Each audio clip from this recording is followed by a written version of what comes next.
pagi hari menjelang siang ini saya akan sampaikan suatu khotbah yang saya beri judul ekspektasi. Tadi pagi saya bicara tentang mengatasi marah. Jadi kita bicara tentang anger management tadi pagi. Bicara tentang marah, bagaimana mengelola amarah kita, karena marah itu adalah satu emosi yang mematikan, yang begitu penting, yang seringkali merusak banyak hubungan, baik itu hubungan suami istri, orang tua dengan anak, menantu dengan mertua, sesama pekerja, pelayan Tuhan, dan lain-lain. Itu satu emosi yang penting. Dan sekarang kelanjutannya saya akan bicara tentang ekspektasi. Ekspektasi itu adalah seringkali adalah pintu menuju kemarahan itu kan, karena kita kalau mau marah, kalau kita marah itu seringkali karena ada ekspektasi yang tidak tercapai atau tidak terwujud. Jadi kita bahas sekarang, ibadah kedua ini bahas tentang ekspektasi. Bapak Ibu Saudara tinggal di metropolis seperti Jakarta. Semakin kita itu tinggal di tempat yang maju, metropolis, maka ekspektasi itu seringkali lebih runcing lagi. Oke? Di dalam kehidupan manusia itu ada namanya kebutuhan, tingkat-tingkat kebutuhan manusia. Ini teori yang dimunculkan oleh seorang bernama Maslow. Ada piramid begitu bentuknya. Saya tidak siapkan PowerPoint-nya karena saya percaya bahwa kalian jemaat di tempat ini orang-orang yang cermat, kalau dijelaskan pasti bisa cepat nangkap. Itu alasan pertama. Alasan kedua karena saya nggak keburu buat PowerPoint. Jadi kebutuhan manusia itu piramid begitu. Anda kalau Google bisa lihat kok itu Maslow Hierarchy of Needs. Gampangannya ada 5 yang di bawah ini kebutuhan fisik, fisiologi, lalu safety, lalu love and belonging, lalu self-esteem, yang terakhir aktualisasi diri atau self-actualization. Jadi ada 5. Semakin kita ini ke arah urban ya, urbanize atau ke arah metropolis, maka kebutuhannya itu meruncing ke atas. Kalau di bawah, kalau Bapak Ibu perhatikan, nggak tahu di sini masih ada paman becak enggak, tapi kalau di beberapa tempat masih ada, kita bisa lihat kebutuhan mereka itu simple, bahkan mungkin kebutuhannya di paling bawah saja. Oke, mereka tidur di becak mereka, bisa tidur dengan nyenyak. Kalau kita harus pergi ke sleep center ya kan, kita mesti lihat tipe postur tubuhnya bagaimana, matrasnya harus tepat, bantalnya bantal tertentu dan lain-lain. Mereka enggak, di becaknya bisa tidur. Dengan bisingnya jalan raya mereka bisa tidur. Karena bagi mereka kebutuhannya cuman fisik saja. Oke, makan, minum, tidur, reproduksi tentunya ya. Bicara tentang hubungan intim, hubungan seks saja bagi mereka kebutuhan, tapi itu pun untuk unsur lebih banyak unsur reproduksinya. Tapi begitu naik itu unsurnya banyak nanti rekreasi dan lain-lain. Oke, jadi itu semua meruncing. Tapi mereka perlunya cuma di yang paling bawah itu. Nanti kita panggil dia apapun mereka oke. Pak gendut, oke gitu. Coba kalau yang kebutuhannya di atas, datang ke pesta aja kalau orang bilang sama dia, gemukan ya, tersinggungnya bisa 2 bulan. Jadi itu bedanya tingkat kebutuhan manusia. Lalu yang kedua ini safety, yaitu sekarang naik 1 tingkat, butuh yang namanya atap di atas kepala kita. Jadi meskipun ngontrak tidak apa-apa begitu ya. Nanti naik lagi kebutuhannya menjadi love and belonging, harus punya belonging seperti ini. Harus punya friendship, punya komunitas, punya komunitas, punya lingkungan. Nah itu penting, itu yang ketiga. Lalu yang keempat, itu biasanya berhenti di sana sih. 3 ini kalau saya sarankan, kalau buat kita sendiri, mendidik anak dan lain-lain, sebaiknya sebisanya di 3 ini, kalau mau naik ke atas jangan terlalu banyak di atas. 3 ini sudah cukup mestinya. Pokoknya kita bisa makan, minum, tidur, ada atap di atas kita. Kita bisa punya lingkungan, punya teman sudah cukup ya. Meskipun kita pakai sepatu, kalau bisa Adidas ya tidak apa-apa, tapi kalau beli China Adibas juga enggak apa-apa gitu ya. New Balance yang enggak apa-apa, di sana ada lagi New Balloon juga enggak apa-apa, terserah. Oke. Tapi kalau terlalu meruncing ke atas nanti segala-gala jadi sesuatu begitu ya kan, segala-gala jadi sesuatu. Terus naik lagi self esteem, sekarang yang tadinya bekerja sudah bersyukur, pokoknya bisa mencari nafkah. Sekarang bekerja, posisi jadi penting, karena posisi ini penting. Karena saya sudah berbakti di perusahaan ini sekian lama, masa akan masih nggak dinaikkan posisinya. Itu saya ini sudah seharusnya seorang manajer, seharusnya supervisor dan director atau vice president dan lain-lain. Ini jadi masalah jadinya. Naik lagi, meruncing lagi, jadi aktualisasi diri gitu ya. Contohnya suami istri bersama-sama yang tadinya di sini pokoknya biasa, pokoknya kamu jaga anak saya cari nafkah gitu sudah selesai. Begitu sampai runcing di atas sudah saya merasa kamu tidak mengerti saya. Mulai ya kan. Saya merasa pada cara kamu bicara sama saya itu membuat saya merasa tidak dipentingkan, tidak diprioritaskan. Ini yang membuat orang jadi kacau balaunya itu di sana. Jadi aktualisasi diri ini ya. Nanti di follow orang di sosial media, tidak di follow kembali, followernya ada berapa dan lain-lain, itu semua posisi yang paling atas. Nah semua ini ada hubungannya dengan namanya ekspektasi di dalam hidup ini. Kita punya ekspektasi. Dan ekspektasi ini kalau tidak di manage dengan baik, dimengerti dengan baik, maka itu akan create atau menyebabkan banyak masalah, ekspektasi. Pertanyaan pertama adalah, apakah ekspektasi itu adalah sesuatu yang buruk? Apakah itu sesuatu yang buruk? Bukankah kita semua memulai kehidupan ini dengan ekspektasi? Bukankah begitu? Pada waktu kita kecil kita punya ekspektasi, bukan? Ya, kita punya ekspektasi waktu kecil, ada orang punya ekspektasi, misalnya seperti anak saya dulu, waktu kecil sekali dia bilang begini, dia bilang, anak saya yang pertama pria, dia bilang, "Pak, nanti kalau sudah besar saya mau jadi pemain NBA pertama dari Indonesia." Saya bilang, "Oke, kemungkinannya kecil sekali sih." Kemungkinannya kecil luar biasa ya, karena di dunia ini ada berapa banyak pemain dan yang ada di dalam liga itu paling cuma 300 orang atau berapa orang. Jadi kemungkinan itu seperti kena kilat dua kali dalam hidup ini, gitu ya. Lalu bersamaan dengan itu juga menang lotre 3 kali. Jadi kemungkinannya seperti itu. Tapi kita punya ekspektasi. Waktu kecil kita punya ekspektasi bisa terbang, seandainya kan bisa macam-macam. Saya juga punya ekspektasi. Oke. Saya punya ekspektasi, saya punya cinta pertama itu, jangan kasih tahu istri saya, karena istri saya nggak ada di sini. Saya punya cinta pertama itu namanya olahraga, namanya basketball ya, basket, olahraga basket. Oke, itu sudah itu cinta mati udah. Oke, tapi sekali lagi jangan bilang sama istri saya. Nanti bola-bola di rumah dibuang semua sama dia. Jadi saya sudah jatuh cinta sama olahraga itu mulai dari zaman sekolah ya, jadi sudah 25 tahun main olahraga tersebut. Main di turnamen apapun, berbagai tingkat dan menikmati sekali. Saya punya ekspektasi saya akan main basket minimal sampai umur 60 lah, atau paling enggak 50 begitu ya kan. Ekspektasinya begitu. Ya ekspektasi, kadang-kadang terwujud, kadang-kadang tidak. Bukankah begitu? Jadi 2 bulan yang lalu, 3 bulan tepatnya. 3 bulan yang lalu saya mulai merasakan ada yang sakit di kaki saya, di pinggul saya. Lalu saya merasa ada yang aneh, karena sakitnya itu tidak wajar begitu. Singkat cerita pergi ke dokter di MRI dan lain-lain, terjadi sesuatu yang tidak saya harapkan, dan fast forward, operasi, setelah operasi selesai, pertama dokternya bilang, jangan khawatir, nanti kita pokoknya tujuan objektif kita adalah buat kamu bisa lari lagi, bisa main basket lagi. Wah saya sudah senang, ayo mari kita selesaikan dengan jantan, ya kan? Sudah selesai. Dibius total, selesai operasi keluar semua, masih teler sekali badannya. Terus jam itu dioperasi jam 11 siang, jam 8 dokternya masuk bawa laptop, dia buka, ternyata waktu kita buka tadi terjadi kerusakan di tulangmu ini dan itu. Dia jelaskan macam, lalu dia bilang ada sesuatu yang lebih menyakitkan daripada operasinya. Dia bilang kamu tidak bisa main lagi, jangan main lagi, kalau kamu main diterusin nanti 15 tahun lagi kamu harus ganti itu pinggul katanya. Jadi kadang ekspektasi kita punya, kadang terjadi, kadang tidak. Bagaimana kita menyikapinya di dalam hidup, hari ini kita akan belajar ya. Tapi tetap saya percaya suatu ketika saya pasti bisa main basket lagi. Ya, baik itu nanti di surga maupun di sisi kehidupan yang ini. Saya selalu percaya bahwa dokter itu manusia, betul enggak? Betul ya?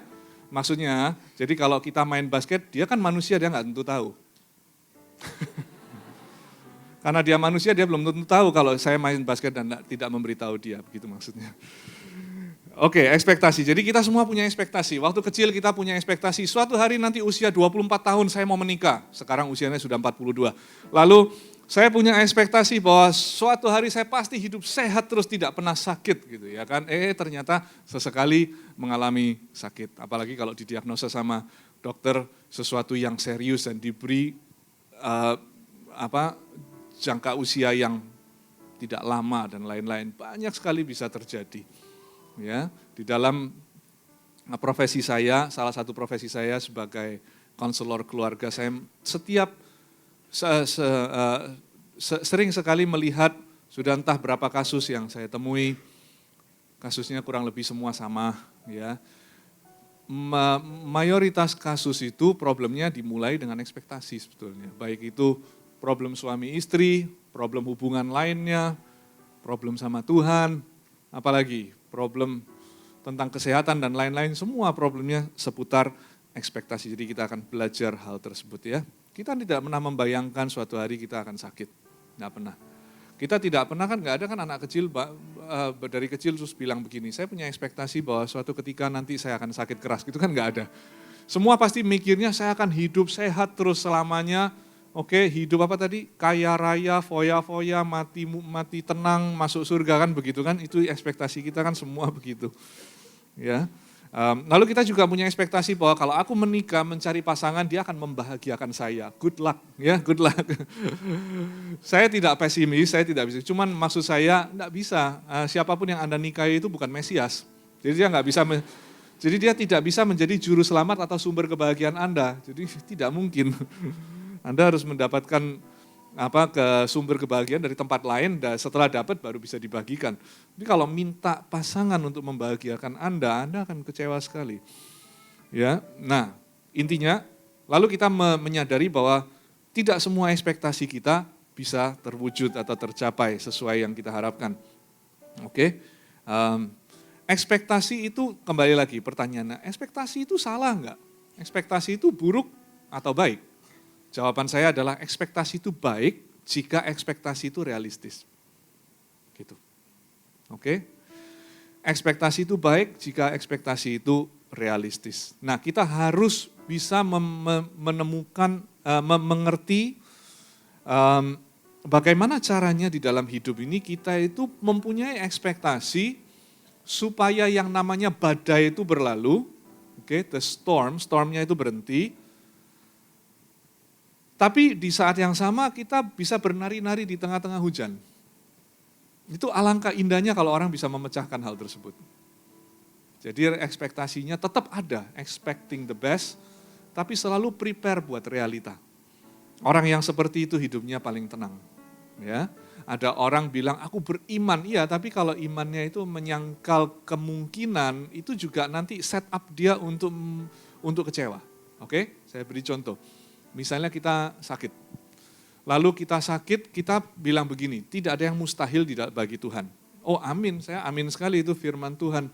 Hal pertama yang saya akan lakukan kalau saya sakit atau orang yang saya cintai sakit, saya pasti pertama-tama berdoa untuk kesembuhan. Doa saya selalu sama, bagi orang yang percaya diberikan kuasa untuk menumpangi tangan kepada orang yang sakit, maka orang itu akan diselamatkan. Memang Alkitab nggak bilang disembuhkan, tapi baiklah diselamatkan juga pasti termasuk. Ada kalau kedaulatan Tuhan bilang sembuh ya pasti bisa sembuh. Jadi itu yang saya lakukan pertama, ekspektasinya ke arah sana. Oke. Tetapi kita harus realistis. Coba kita buka di kitab Daniel yuk. Kita buka ayat Alkitab supaya sah ya. Supaya sah hari ini mendengarkan firman Tuhan. Kita buka di Daniel pasal yang ketiga ayat yang ke-17.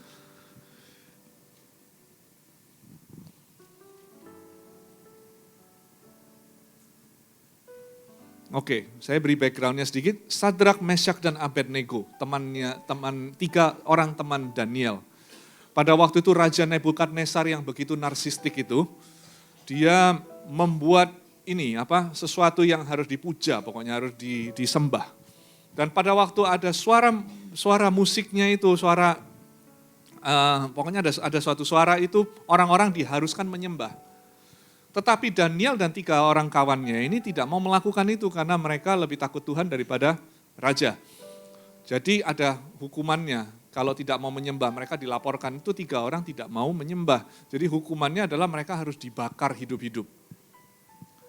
Lalu kita lihat di ayat yang ke-17, ini namanya ekspektasi yang baik tetapi disertai dengan realistis.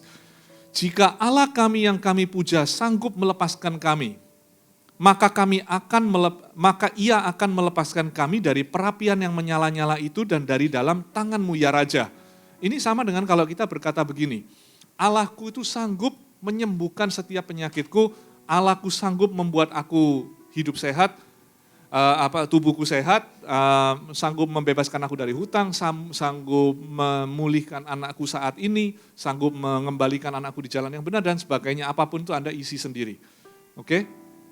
Tapi realistisnya dia bagus di ayat yang ke-18, tetapi seandainya tidak. Ya, tetapi seandainya tidak, hendaklah Tuanku mengetahui Raja, ya Raja, bahwa kami tidak akan memuja Dewa Tuanku dan tidak akan menyembah patung emas yang Tuanku dirikan itu. Coba bayangkan kalau cuman ayat yang ke-17, apa yang terjadi? Banyak orang Kristen tidak sengaja maksudnya baik, tetapi berhenti di ayat yang ke-17. Allahku sanggup menyembuhkan, titik.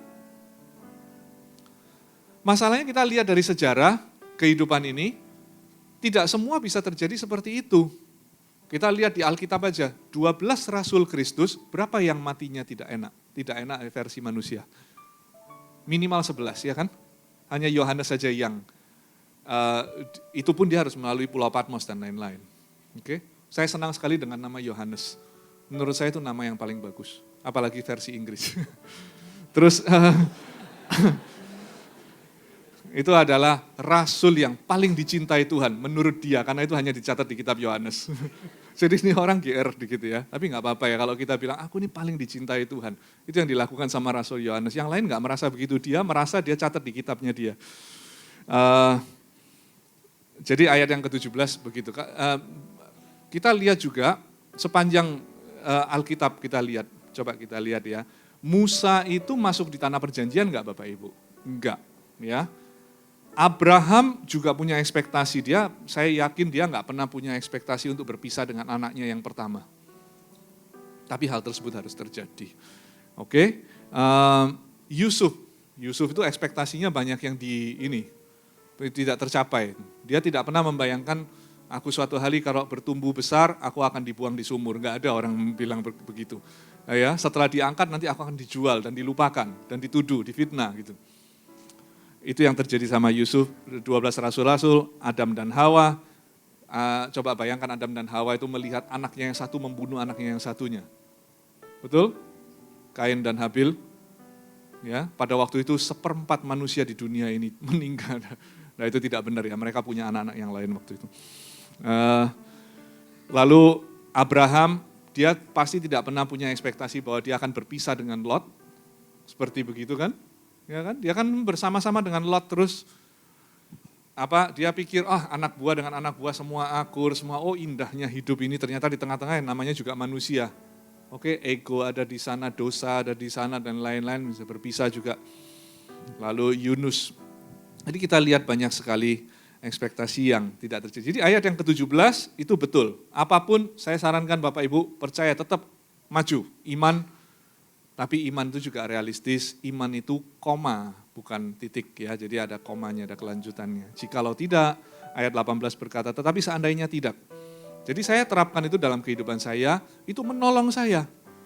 Menolong orang yang pokoknya ayat 17 saja, dia akan cenderung lebih mudah kecewa sama Tuhan. Karena punya ekspektasi selangit kan. Aku punya ekspektasi bahwa Tuhan pasti sembuhin anakku, misalnya begitu. Ternyata enggak sembuh. Apa yang terjadi berikutnya? Awas ya Tuhan, Tuhan tidak bisa dipercaya. Tidak sesuai apa yang dikatakan. Gitu. Padahal kita enggak ngelihat Alkitab secara lengkap bahwa di dalamnya banyak ekspektasi yang tidak tercapai. Jadi kita harus lihat bagian itu. Oke, ada satu kutipan berkata begini. Expectation is resentment waiting to happen. Ekspektasi adalah kemarahan yang menunggu terjadi. Jadi hati-hati. Dengan kata lain, ekspektasi itu baik kalau realistis. Kalau tidak realistis, maka itu adalah kemarahan yang menunggu terjadi. Kita punya ekspektasi istri kita harus berubah. Pada waktu, apalagi bicara tentang pasangan ya. Kalau seringkali semakin kita kebutuhannya itu meruncing ke atas, di piramid kebutuhan manusia itu, ekspektasi itu semakin besar. Ekspektasi semakin besar untuk mengendalikan sebuah situasi. Problemnya itu kontrol.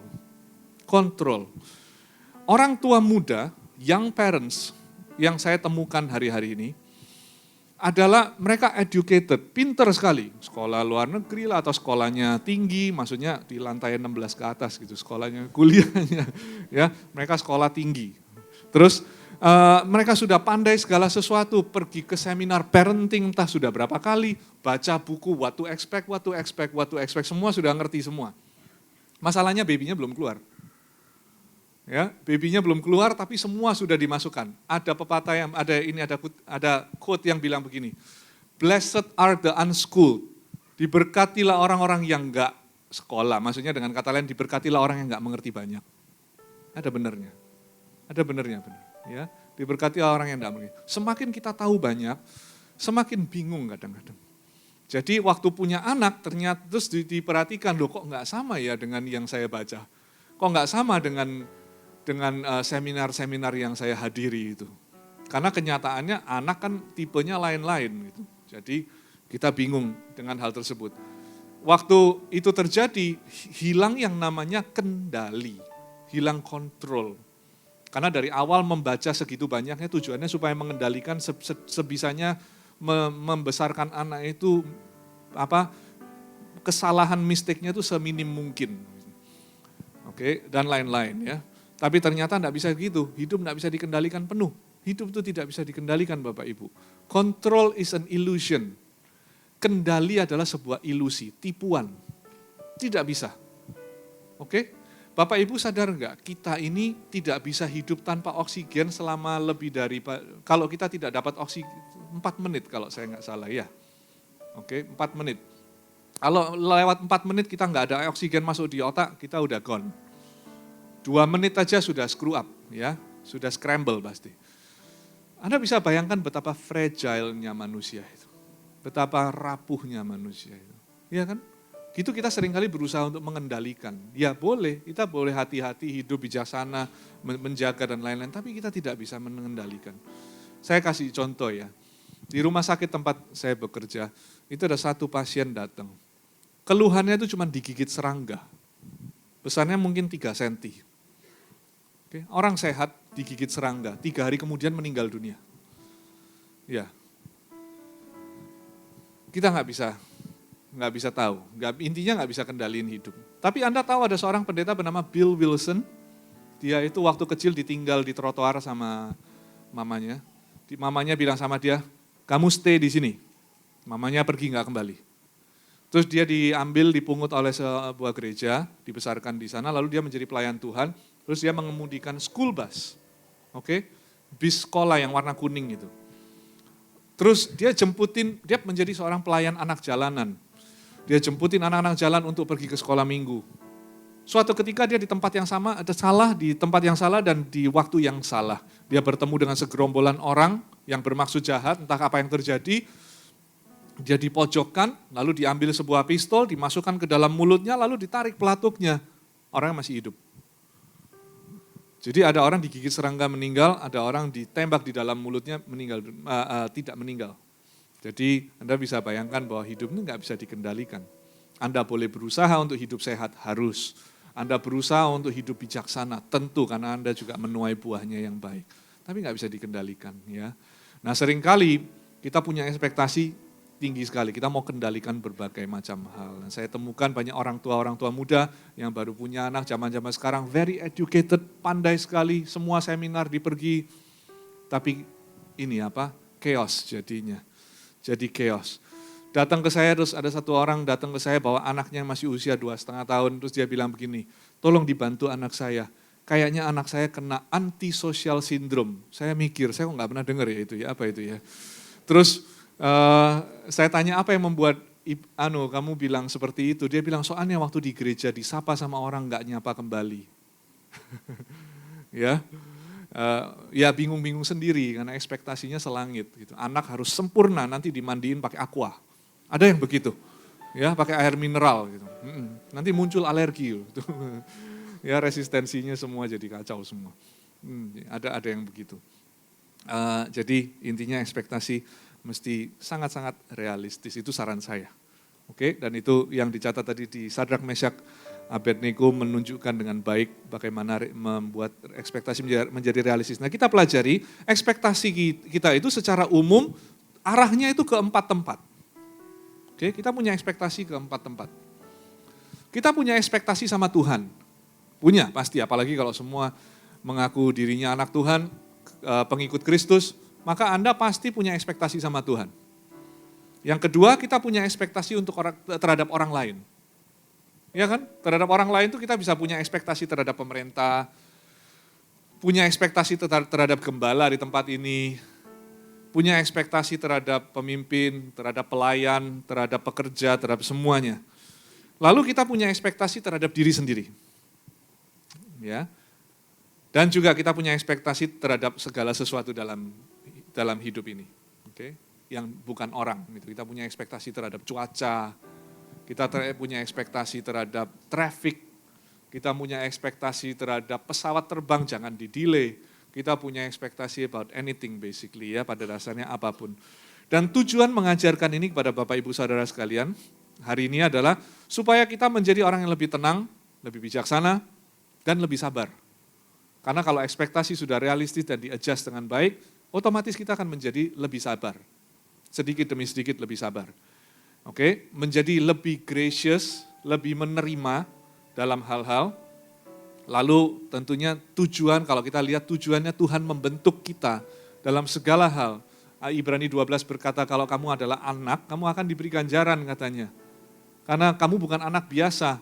Karena anak bapak di dunia aja tahu memberi ganjaran kepada anaknya. Apalagi kamu katanya. Jadi memang ganjaran itu pada waktu diberikan dia tidak mendatangkan sukacita tetapi mendatangkan duka cita, tetapi nanti ia menghasilkan buah yang matang. Nah itu Tuhan lakukan semua itu tujuannya itu satu, membuat kita menjadi lebih sabar. Menjadi lebih sabar. Bapak Ibu perhatikan enggak? Hidup ini seiring dengan jalannya waktu, Anda bertambah usia. Mau tidak mau Anda itu dilatih menjadi lebih sabar, betul enggak? Pada waktu kita kecil coba, hidup itu kan dibagi 10 tahun ya. Ini saya pernah jelaskan di GMS Jakarta. 10 tahun itu ya. Paling gampangnya sebetulnya enggak exactly 10 tahun, tapi anggap aja 10 tahun. 0 sampai 10, 10 sampai 20, 20 sampai 30 dan seterusnya. Pada waktu kita kecil, semuanya dilayani, betul? Apalagi waktu kita balita.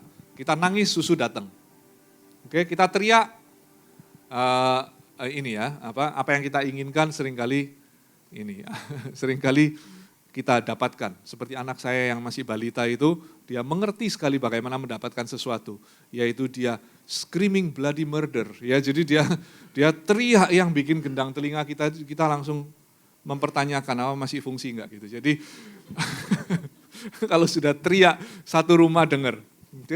Tapi masalahnya kita sekarang ambil kamera, kita lucu ya gitu kita kamera. Kayaknya kita yang perlu dikonseling, ada yang salah dengan orang tuanya. Nah, habis lucu ya gimana ya. Ya itu, 0 sampai 10 kita. Nah, nanti 10 sampai 20 ya lebih ini sedikit, oke? Lebih hilang kita punya privilege-nya agak hilang sedikit. Kita sekarang punya ekspektasi harus lulus UNAS, harus ini, harus itu, oke? Harus lulus dengan ujiannya harus bagus supaya bisa masuk kuliah. Nanti umur 20-an mulai harus bekerja, betul nggak? Usia 30-an mulai punya keluarga muda, harus take care anak-anak. Usia 40-an, apalagi nanti, usia 40-an lebih terjepit lagi. Nggak kan, urus anak, usia 30 sampai 40 itu paling sulit. Karena dia harus menjaga anak yang kecil dan orang tuanya yang tua. Nah, biasanya kejepit di tengah-tengah di situ. Nanti sudah usia 40-an, udah agak lebih stabil dikit. Makanya orang bilang life begins at 40, betul? Hidup dimulai usia 40. Alasannya simple kok. Karena KPR-nya sudah lunas sama Avanza-nya sudah lunas. Jadi rasanya ada nafas lega sedikit, ada ruang untuk bernafas sedikit. Ayo jalan-jalan yuk gitu ya. Anak-anak juga mulai besar SMA, SMP, SMA. Kecuali yang tadi yang menikahnya umur 42 itu belum mulai gitu ya. Itu pun tidak apa-apa Bapak Ibu ya, tidak apa-apa. Jadi tidak ada. Seperti saya juga, saya hitungannya usia 40-an tapi anak saya masih kecil sekali. Saya bilang sama istri saya, nanti kalau kita sudah, waktu dia lulus SMA kita umur berapa ya, 60-an ya. Ya kan? Nanti kalau harus sehat nih kalau jalan di altar nanti pemberkatan nikah gitu kita sudah umurnya berapa? 70 kan jadi aneh gitu. Tapi ya makanya itu harus dijaga pinggulnya. Lalu jadi itu ya. Oke, anyway begitu. Kita harus jadi lebih sabar, lebih sabar, lebih sabar. Seiring dengan waktu, mau nggak mau kan. Usia 40 enak sih, tapi nanti begitu masuk di 50 mulai yang dibingung, waktunya periksa jantung loh. Banyak orang usia 40-an out. Jadi mesti hati-hati, umur 50 udah bingung scan sini, scan sana. Dan problemnya kalau di scan ketemu macam-macam. Yang isi insidental ketemu semua. Nanti umur 60, jadi harus belajar sabar. Belajar sabar. Mau jalan kekuatannya nggak seperti itu. Tapi Tuhan izinkan itu semua terjadi supaya kita belajar sabar. Intinya cuma Dia minta kita belajar sabar. Ya, jadi tujuannya saya mengajarkan ini juga supaya kita sama-sama belajar untuk lebih sabar. Mari kita lihat satu-satu. Tadi arahnya kan keempat itu. Bagaimana kita mengadjust atau menyesuaikan ekspektasi kita terhadap empat arah itu. Yang pertama, mari kita lihat terlebih dahulu bagaimana kita adjust ekspektasi kita terhadap segala sesuatu yang ada di sekeliling kita. Baik itu cuaca maupun lain-lainnya. Oke? Kita harus mengerti bahwa, kita harus mengetahui bahwa kita ini harus menerima kenyataannya bahwa kita ini hidup di dalam dunia yang broken. Itu dulu. Ekspektasi jadi realistis. Oke? Ekspektasi jadi realistis. Begini Bapak Ibu, kalau kita mengerti bahwa destinasi akhir hidup kita itu bukan di sini, maka ekspektasi kita bisa lebih realistis. Kalau Anda dan Bapak Ibu dan kalau kita semua ini traveling, kita semua grup tour, oke? Dari Jakarta kita mau pergi ke katakan destinasi terakhirnya itu Alaska yang jauh sekalian. Nanti kita bilang, nanti selamanya kita akan di Alaska. Oke, menikmati alam yang indah, makan salmon tiap hari. Sama nonton beruang nangkepin salmon. Sama sesekali lihat aurora. Ya, wah kita mikir, ya itulah destinasi akhir kita. Sekarang kita dari Jakarta, kita pergi. Masalahnya kita transit dulu. Kita transit di mana? Di Kuala Lumpur. Oke, kita transit di Kuala Lumpur. Berapa jam transitnya? 8 jam. Terus kita ada di Kuala Lumpur selama 8 jam. Pertanyaannya, enak nggak transit itu? Mungkin jam pertama masih oke ya. Kita makan laksa, makan nasi lemak masih ya kan, kita masih penasaran, let's go gitu. Wah enak, tapi masalahnya sudah kenyang ya terus mau apa lagi? Duduk, ngobrol, lihat-lihat gift shop, oke. Jam kedua masih kuat, masih oke. Jam ketiga pantat mulai sakit. Ya kan kok duduk terus gitu ya kan, mulai pegel. Lalu jam keempat kita mulai galau, lama amat sih gitu ya. Terus ada masalah lagi ya kan, macam-macam nanti AC-nya nggak nyala lah, lounge-nya crowded dan lain-lain. Jam kelima kita kan nggak enak terus. Tapi selama kita mengerti bahwa apalagi jamnya bertambah nih, masuk ke jam keempat, jam kelima harusnya lebih senang atau lebih galau? Lebih sedih atau lebih senang? Harusnya lebih senang ya. Cuman ada orang yang enggak loh, aduh sudah jam kelima. Ya kan? Ada orang datang ke saya, dia bilang saya depresi. Saya tanya kenapa kok depresi, mulainya kapan? Minggu lalu. Kenapa kok depresi minggu lalu? Apa yang terjadi? Saya tanya gitu. Saya ulang tahun, usianya berapa? 30, saya sekarang kepala 3, saya depresi. Ya, kita mau Forever 21, masalahnya begitu. Masalahnya tokonya Forever 21 aja tutup. Begitu kan, franchise-nya tutup kan. Ternyata nggak bisa ya, you have to grow up gitu, nggak bisa Forever 21. Makanya banyak orang bingung, usia 30 udah panik gitu, gimana? Padahal itu kan transit menuju, kalau saya pikir sih harusnya ya, bertambah usia kita harusnya celebrate, senang. Kalau ditanyain sama orang, gitu usianya berapa, jangan tersinggung gitu ya, kasih tahu maksudnya dimudahin dikit, tapi kasih tahu. Kita maju terus ke depan, nggak apa-apa. Kenapa? Karena transitnya memang semakin pendek. Karena destinasi akhirnya nanti suatu ketika dipanggil. Ayo tujuan destinasi Alaska boarding. Oh haleluya. Meskipun di sana belum tentu enak karena ada yang boarding duluan, itu bikin kita sedih. Jam ketiga build relationship, senang, ngobrolnya enak, tiba-tiba dia dipanggil boarding, kita kehilangan, gitu kan. Jam kelima ada orang lain kehilangan. Tapi giliran kita nanti orang lain yang kehilangan, gitu. Kitanya pergi. Kalau kita bisa mengerti hal itu, maka ekspektasi kita terhadap dunia di mana kita tinggal ini jadi biasa aja. Oke? Tadi pagi saya bilang orang di Jakarta itu sebetulnya hebat. Benar. Hebatnya karena kalian sudah terbiasa tidak nyaman. Tidak nyaman maksudnya polusi ya kan, macet gitu. Enak gitu. Buat saya orang luar datang lalu saya bilang kejelekan gitu enak, soalnya besok saya pulang. Jadi kalau kalian nggak terima nggak apa-apa, cari gembala setempat ya, kasih tahu itu pembicara ngomongin kota kita gitu, nggak apa-apa, besok komplainnya. Makanya saya bilang kalau orang bilang rumput tetangga lebih hijau, betul nggak? Kalau saya ke Jakarta saya nggak pernah nemuin rumput hijau, jadi masalahnya polusi dan lain-lain. Tapi itu menghasilkan banyak hal baik. Kalian bisa menyesuaikan diri dengan banyak ketidaknyamanan, betul? Demo, mati lampu. Apalagi macet gitu ya. Saya bilang tadi teman saya yang terakhir kali saya datang, saya di Central Park, teman saya dari Kelapa Gading, dia bilang ayo ketemu silakan datang aja. Dia datang menuju ke Central Park, katanya di depan Central Park aja ngantri 1 jam, itu waktu Jakarta mati lampu itu, Jabodetabek mati lampu. Dia datang, masuk dengan santainya dia bilang gila macet banget, aku di depan nunggu 1 jam katanya. Udah lalu move on. Langsung makan, gimana kabarnya, kayak seolah-olah tidak pernah terjadi. Begitu hebat, kalian hebat sekali. Ya, hebat itu kata halusnya aneh, tapi ya hebat. Menurut kita yang dari luar Jakarta itu aneh sekali gitu. Kalau kita yang di luar saking nyamannya semua lebih teratur gitu, lebih tidak polusi, kita akan terganggu sekali dengan hal-hal seperti itu. Tapi ya itu tadi. Nah jadi waktu di transit kita terganggu dengan banyak hal, tapi ya nggak apa-apa, beginilah. Pendekatan kita tentang segala sesuatu dalam dunia yang broken ini, ya begitu. Ya begitu. Kalau kita bisa realistis, kita lebih enak kan. Bukankah begitu? Anda keluar lihat polusi, biasa aja. Lihat macet, ya emang udah gini 20 tahun kan gitu kan. Jadi ya udah biasa. Itu namanya realistis. Good, lanjutkan ya. Tidak ada pilihan, jadi lanjutkan. Sambil ekspektasi yang baik ya. Allahku sanggup mengubah pemerintah, Allahku sanggup membuat pemerintah dari sini pindah ibu kota lain. Nah itu kan mulai doanya kan seperti itu.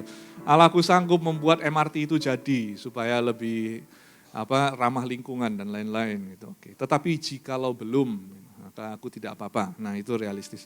Lalu yang kedua, ekspektasi kita terhadap orang lain. Bapak Ibu perhatikan, ekspektasi kita terhadap orang lain adalah pengertiannya begini. Anda dan saya adalah orang berdosa, betul? Lihat di Roma pasal 7 itu jelas sekali.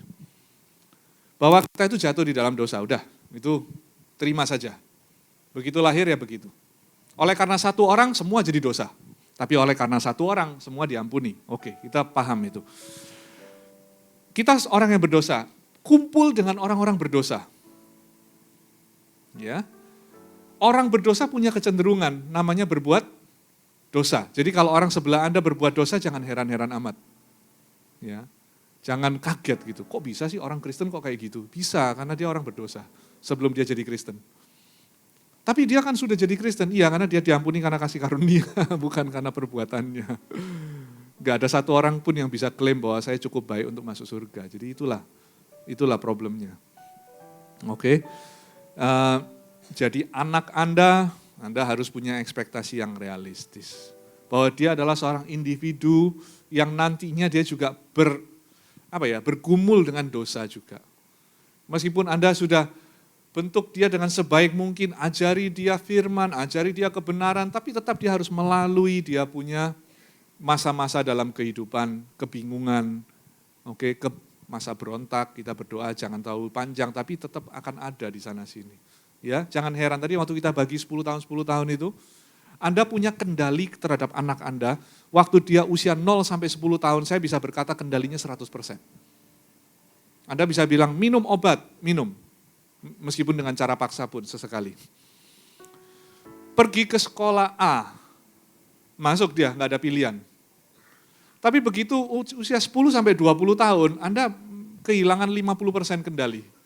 Karena dia sudah merasa dewasa, padahal belum. Tapi dia ingin diperlakukan dewasa. Hilang deh, benar. Dia akan pada waktu itu jangan tersinggung, jangan kaget, nggak perlu datang konseling terus tanya kenapa anak saya. Ya emang begitu.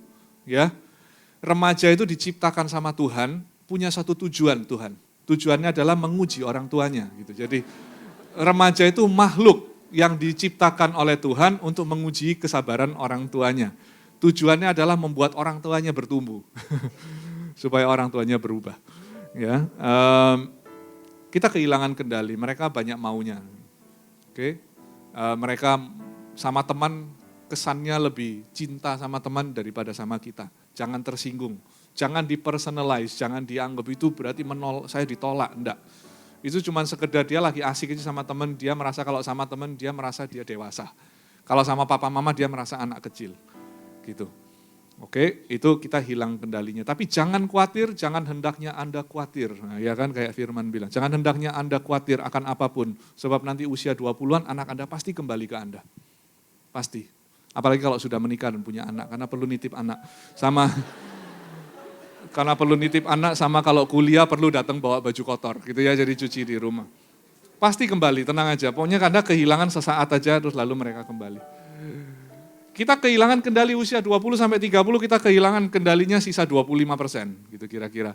Lalu 30 sampai 40 hilang lagi karena dia sudah berkeluarga, dia mungkin cari uang lebih banyak, malah sekarang dia yang bayarin kita kalau berobat. Ya kan? Itu udah hampir hilang semua. Umur 40, anaknya umur 40-an, kita kehilangan total, bukan cuma kehilangan total, sekarang dia yang mengendalikan kita.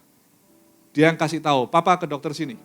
Ya, mama jalan, kalau nggak jalan kakinya kecil nanti, mamanya nggak bikin keluar, dipaksa pergi ke mall, ayo makan bareng sama keluarga, mamanya bilang mau pulang, jangan, nggak baik kayak gini, ayo jemur, ayo ini, dikasih tahu semuanya. Siap-siap, nanti kena gilirannya. Nanti kena. Bagi yang sudah sampai di sana, terimalah. Memang itu kenyataan lingkaran hidup seperti itu. Bagi yang belum, siap-siap. Ya, jangan berkata selamanya aku akan independen. Bahasa Jawanya bilang embel, ya kan? Itu enggak akan terjadi, ya kan? Realistis saja. Makanya Alkitab bilang sama Petrus, sekarang kamu hendak kemana kamu memutuskan sendiri kan gitu kan. Tetapi suatu hari nanti orang akan bawa kamu ke tempat yang kamu tidak mau. Lebih baik realistis, Kemarin waktu saya habis operasi itu kaki ya, bagi saya cukup nggak nyaman. Saya belajar sesuatu, tapi saya bersyukur, ya, nggak ada apa-apa yang saya percaya bahwa Tuhan bekerja mendatangkan kebaikan, udah gitu aja. Ya, saya nggak bisa mengerti juga. Tapi saya perhatikan sesuatu, saya pikir gini, oh ternyata nggak gampang. Cedera yang satu cedera, dampaknya itu kemana-mana. Iya kan? Bukan cuma nggak bisa olahraga, sekarang terbatas. Mau pergi kemana-mana mikir, selama 6 bulan ke depan saya recovery. Saya masih nggak bisa tiba-tiba belok begitu sakit. Oke, kaki saya yang kanan bisa nekuk ke atas, yang kiri bisa nekuk ke atas, yang kanan kalau nekuk ke atas saya mesti angkat pakai satu tangan. Maksudnya kan mengubah lifestyle nih, Terus dulu suka kardio, setiap hari pasti 1-2 jam kardio sampai wah ini ya berkeringat satu badan rasanya enak sekali. Ini sudah 4 bulan terakhir saya nggak berkeringat. Gimana cara kardionya?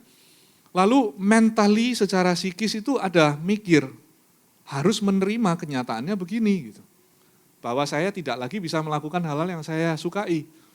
Harus banyak hal-hal yang di-adjust. Kehidupan itu lifestyle di-adjust. Jadi ternyata saya bayangin, oh saya sekarang bisa mengerti lebih mengerti lagi, bukan cuma teori, tapi saya bisa mengerti kenapa seringkali banyak orang tua sehat ya kan, tapi terus usia 60-70 jatuh, terus patah sesuatu. Setelah patah, efeknya kan lebih panjang daripada saya, karena usia.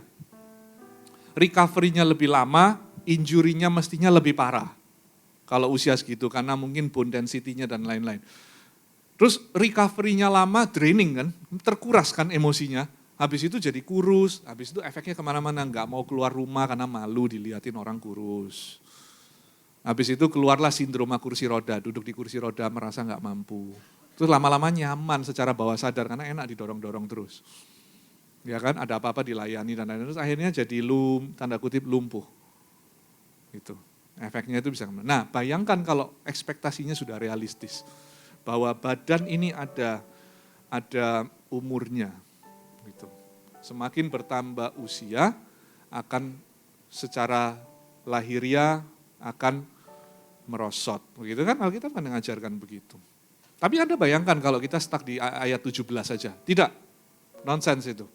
Di dalam Tuhan tidak ada yang mustahil, aku akan mendapat kesehatan ilahi sampai aku tua. Itu bagus. Tapi kalau tidak disertai ayat yang ke-18, Anda set up Anda sendiri untuk kaget, untuk kejutan nanti. Set up untuk kejutan. Kok begini, kok begitu? Kaget. Anak juga begitu sama. Ada kalanya dia harus di let go. Bahwa dia seorang dewasa berpikir dan bisa-bisa berbuat kesalahan di depan mata kita. Yang membuat kita berpikir, kok bisa ya sudah sekian puluh tahun aku didik dia kok jadinya kayak gini. Itu kan perjalanan. Kita lupa bahwa kita sendiri kalau lihat ke belakang, kesalahan yang kita buat jauh lebih banyak. Betul enggak? Jadi kita mesti realistis terhadap orang lain ya. Lalu yang ketiga, realistis terhadap diri kita sendiri. Oke, ekspektasi terhadap kita sendiri kita mesti adjust supaya realistis. Oke, bahwa Anda dan saya juga adalah orang yang perlu ditolong. Kita harus ditolong juga, realistis ya. Ekspektasi terhadap diri sendiri untuk beberapa orang tinggi sekali. Saya harus mencapai segalanya, orang tua saya harus saya bahagiakan di kehidupan yang ini. Kalau tidak tercapai Anda akan merasa bersalah berlebihan. Itu juga enggak benar. Kalau Anda melihat hidup ini cuma sementara dan cuma transit, tenang saja kalau orang tua Anda belum sempat keliling dunia, ngelihat dunia. Selama mereka ada di dalam Kristus, suatu hari dunia yang baru dijanjikan untuk mereka menjadi orang yang memerintah di sana. Betul? Jadi belum tentu semua bisa kita lakukan ada orang datang ke saya terus bilang, saya merasa menyesal sekali karena mama saya meninggal dunia. Seandainya saya dulu giat cari uang, maka saya bisa pergikan mama untuk berobat di luar negeri. Enggak ada jaminan juga kok. Kalau berobat di luar negeri pasti mama umurnya lebih panjang. Hidup mati di tangan Tuhan, betul? Anda berusaha silahkan, tapi itu di tangan Tuhan. Tidak ada yang bisa kontrol, tidak ada yang bisa kendalikan itu. Ada dua hal yang pasti di dalam kehidupan ini Bapak Ibu Saudara sekalian. Yang pertama, kematian. Betul? Dari 100 orang, pasti 100-100-nya mati pada akhirnya. Yang itu enggak pernah gagal, enggak pernah dibatalkan dan itu selalu terjadi. Ya, ada dua hal. Yang pertama itu, yang kedua bayar pajak, itu juga enggak bisa lari. Ya. Jadi dua hal yang pasti dalam hidup, mati dan bayar pajak. Terus, jadi ekspektasi terhadap diri sendiri yang realistis. Kalau Anda punya tipe orang yang suka menolong orang lain, baiklah. Tetapi ingat, tolong diri sendiri ya. Kalau kita naik pesawat, selalu diberi aba-aba kan. Kalau tekanan udara di dalam kabin itu tidak stabil, lalu akan keluar masker, oksigen. Lalu diajarkan kita untuk memakai masker oksigen kepada diri sendiri sebelum kita menolong orang lain. Jadi belajarlah untuk self-care, apalagi Bapak Ibu di sini saya nggak tahu apakah Anda ada yang merawat orang yang sakit di rumah, ya hati-hati kadang-kadang merawat orang yang berkebutuhan itu mulia, tetapi kalau tidak hati-hati kita mesti self-care juga. Makanya Alkitab mencatat tentang sahabat pribadi dan lain-lain. Beberapa minggu yang lalu saya menyempatkan diri di tengah-tengah kesibukan, saya menyempatkan diri untuk dari kantor pergi ke Bukit Doa Immanuel di Prigen, kira-kira 1 jam dari Surabaya. Pergi ke sana saya pikir ya tidak ada masalah apa-apa sih, cuman kepingin ke sana, kepingin ada waktu lebih leluasa dan yang paling bagusnya tidak ada signal di sana, jadi itu menolong sekali. Pergi ke sana untuk baca firman Tuhan dan berdoa, just enjoy aja gitu. Wah saya menikmati sekali di sana. Ya kebetulan satu bukit doa yang begitu besarnya itu nggak ada yang nginep, jadi saya sendirian di sana. Ya, dan di mana-mana ada speaker yang memutarkan lagu-lagu rohani yang bikin tenang sekali. I think perlu sahabat pribadi pulang dari sana feels spiritually recharge, jadi di recharge secara rohani. Lakukan itu, ya lakukan itu. Juga dari waktu ke waktu, kalau memungkinkan. Kalau enggak ya enggak apa-apa, spiritually recharge di rumah ya. Atau Anda datang ke gereja, persekutuan, CG dan lain-lain itu juga upaya dari self-care. Oke, itu yang nomor 3. Yang terakhir, nomor 4, ekspektasi kita terhadap Tuhan. Tolong dibuat realistis. Maksudnya sama Tuhan itu realistis itu begini. Kita tidak dipanggil untuk mengerti semuanya. Nah, itu realistis. Kita tidak dipanggil untuk mengerti semuanya atau mengerti mengapa Tuhan izinkan hal-hal dalam hidup kita. Ya. Kita ini dipanggil untuk percaya. Percaya Roma 8 ayat 28 bahwa Tuhan turut bekerja dalam segala sesuatu untuk mendatangkan kebaikan bagi mereka yang mengasihi Dia. Kalau begitu itu enak, sama Tuhan tidak ada lagi curiga. Tidak ada lagi curiga. Berdoa sama Tuhan, makanya sama Tuhan kalau berdoa itu jangan titik, jangan koma, tapi harus titik. Ya, biasanya kalau kita berdoa koma itu begini. Bapa di dalam surga, aku bersyukur karena Tuhan itu sungguh Allah yang baik, Allah yang sempurna, penuh dengan kasih, koma, ya kan? Tapi Tuhan, ya, tapi Tuhan, ini loh yang saya butuhkan. A, B, 1, 2, 3, 4, 5, 6 itu listnya kita berikan. Enggak apa-apa juga, tapi jangan setelah itu berhenti di sana. Kita, saya kasih contoh, saya waktu pergi ke Bukit Doa, berdoa, saya juga mikir pasti banyak yang harus didoakan. Ya kan, orang sekeliling, diri sendiri, orang tua, pekerjaan dan lain-lain. Saya pikir doa, oh asik masuk di dalam goa doa. Masuk di dalam goa doa, hal pertama yang terjadi adalah saya ada dua hal yang saya rasakan. Yang pertama, saya rasakan, begitu masuk berdoa saya rasakan bahwa saya ini orang berdosa. Ya, saya orang berdosa. Di hadirat Tuhan kita merasakan, iya ya saya ini kotor ya, berdosa ya. Lalu hal yang kedua, saya merasa bahwa nggak ada apa-apa lagi dalam hidup ini yang diperlukan selain Tuhan. Makanya Daud bisa berkata Tuhan adalah gembalaku, aku nggak perlu apa-apa katanya. Ya kan, Tuhan adalah gembalaku, takkan kekurangan aku tak akan kekurangan. Katanya.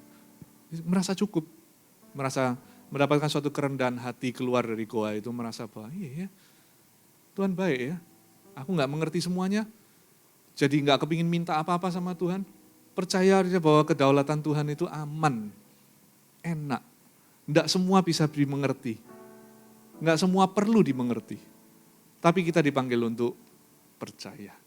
Ya, kita dipanggil untuk percaya. Oke, jadi kita belajar percaya saja. Dalam segala hal, Dia berdaulat, apapun yang terjadi, baiklah. Kalau hidupku berakhir di usia 80, puji Tuhan. Kalau 70, puji Tuhan. Kalau 30, ya kasih karunia Tuhan cukup buat yang kita tinggal, kan begitu. Ya kan? Ya, jadi kita lebih realistis, lebih enak. Oke, itu pendekatan kita tentang Tuhan.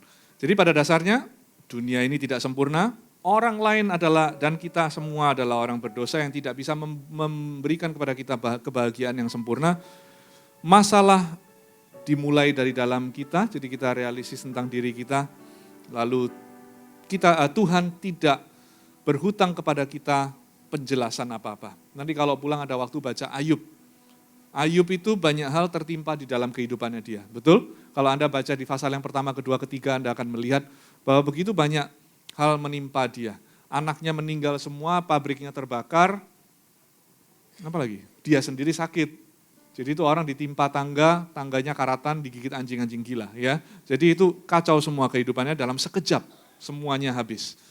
Oke. Lalu datanglah, nah ini problemnya dimulai waktu datanglah 3 orang temannya yang sok tahu. Oke. Makanya kalau kita menolong orang lain kadang-kadang cukup untuk didengarkan aja. Nasihat itu ringan-ringan aja. Ya, kebetulan 3 orang temannya, saya nggak tahu namanya siapa ya. Pokoknya kalau saya bilang situ the 3 idiots, ya. 3 orang the 3 idiots ini yang mulai kasih tahu dia, pasti ada sesuatu yang salah sama kamu.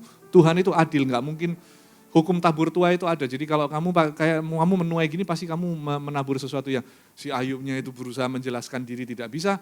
Lalu karena terpicu itu, dia mulai tanya sama Tuhan. Dia bilang, Tuhan jelaskan, kenapa semua ini terjadi?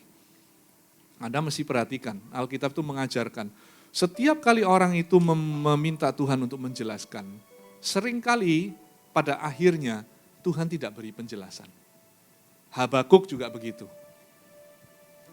Enggak diberi penjelasan sama sekali sampai di ayat pasal-pasal terakhir, berapa? 38, 39, 40 itu, Tuhan kasih penjelasannya begini, oke baik kamu minta penjelasan, sekarang kamu hadapi aku sebagai seorang pria katanya. Oke, jawab aku, kamu ada di mana pada waktu bumi ini aku bentuk? Kamu ada di mana waktu kambing gunung melahirkan? Kamu ada di mana waktu aku membatasi laut?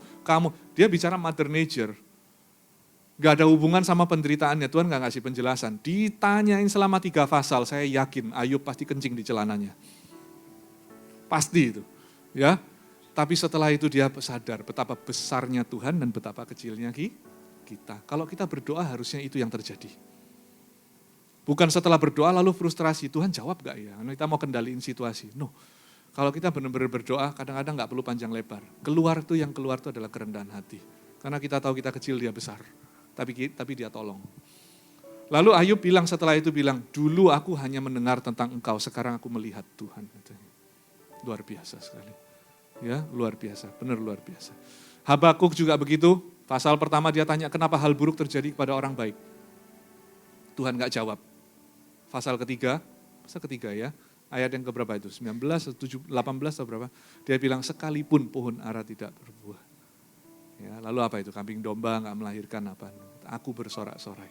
Saya berdoa jemaat bisa mulai berpikir begitu. Ya, tetap ayat 17 jalankan, tetap militan. Minta sama Tuhan. Kalau ada orang sakit jangan ragu doain untuk disembuhkan. Ya, tapi terakhirnya tetap titik bahwa Tuhan itu baik, kedaulatan dia itu sempurna. Kalau doa ya apapun gak ada benar, gak ada salah. Anda mau doa apapun, mau nangis, minta apapun silahkan. Asal terakhir ditutup dengan berapa kata? Kalau bahasa Inggrisnya 5, let your will be done. Tapi kalau bahasa Indonesia biarlah kehendakmu yang terjadi ya. 3 atau 4 kata itu. Biarlah Tuhan. Berani berkata begitu? Curiga sama Tuhan? Kehendak Tuhan kadang-kadang rencanaku bukan rencanamu, rancanganku sejauh bumi dan langit sejauh itu rancanganku buat rancanganmu. Kadang-kadang serem ya. Kalau kita berkata Tuhan kehendakmu yang terjadi. Serem. Kita bilang sama Tuhan, Tuhan ini anakku kehendakmu yang terjadi, terus kita curiga. Tapi Tuhan jangan sakit ya. Jangan diambil sebelum aku. Jangan kiranya aku yang mengubur dia, biarnya dia yang mengubur aku. Janganlah begini, jangan dapat pasangannya. Gak apa-apa. Kasih aja apa keluhannya, apa keinginannya disampaikan ke dia. Tetapi diakhiri dengan tidak ada curiga. It's okay. Apapun itu oke. Tuhan bisa dipercaya. Ya, saya tutup dengan satu hal, Bapak Ibu. Please understand, tolong mengerti bahwa profesi saya itu bertemu dengan orang yang struggle, bergumul dengan masalah. Oke? Jadi setelan saya itu lihat sudut pandangnya dari sana. Karena setiap hari lah, hitungannya setiap hari saya ketemu dengan orang dan itu sudah entah berapa orang. Dan saya bertemu dengan, jadi yang saya lihat lebih banyak ekspektasi yang pada akhirnya harus diterima. Dan ada satu hal, kita harus realistis dalam hidup ini. Oke? Adalah Alkitab berkata begini, ajari kami untuk menghitung apa? Hari-hari, supaya kami beroleh hati yang bijaksana. Kalau mau realistis, kita setiap hari harus menghitung hari. Harus. Ya. Kita harus menghitung hari-hari dan menjadi realistis bahwa kematian itu melirik. Bukan cuma melirik kita, tetapi juga melirik orang yang kita cintai. Jadi hiduplah siap. Tidak bisa 100% siap, tapi hiduplah siap dengan realita ini. Jangan menyangkal, jangan deny. Kalau kita deny pada waktu hal tersebut terjadi, kita bisa gila. Gak bisa nerima. Ada satu orang yang kita tahu dulu, sempat dilayani sama tim, itu suaminya meninggal dunia di kecelakaan pesawat. 3 tahun kemudian, setiap hari masih siapin makan buat suaminya. Ya, masih siapin makan. Anak-anak dikasih tahu jangan makan, ini punya papi katanya. So, jangan begitu ya, jangan begitu. Kita melayani yang waktu AirAsia tahun 2014 atau 2000 berapa itu. Yang kecelakaan dari Surabaya pergi ke Singapura. Itu ada 45 atau 40 sekian jemaat Mawar Syaron di dalam.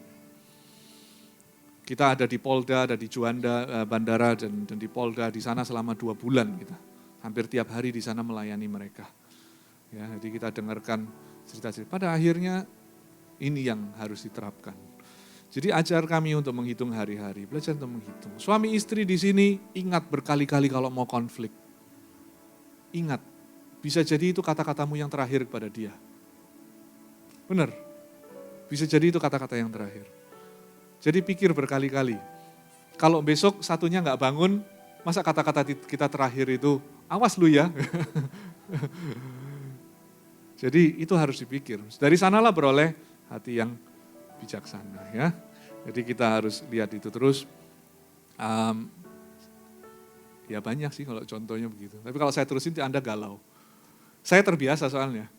Saya terbiasa lihat orang kehilangan, melayani mereka. Jadi bagi saya bicara begini agak biasa. Saya ajak Anda untuk bisa ngelihat juga dari sudut pandang ini ya. Saya tutup dengan satu cerita. Oke. Hari ini Minggu, hari Jumat kemarin ada satu orang perempuan datang ke saya. Ya, dia kehilangan adiknya.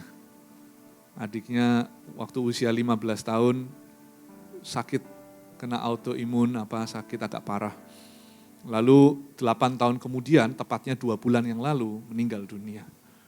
Lalu di depan saya layani dia, kita bicara, penuh dengan air mata.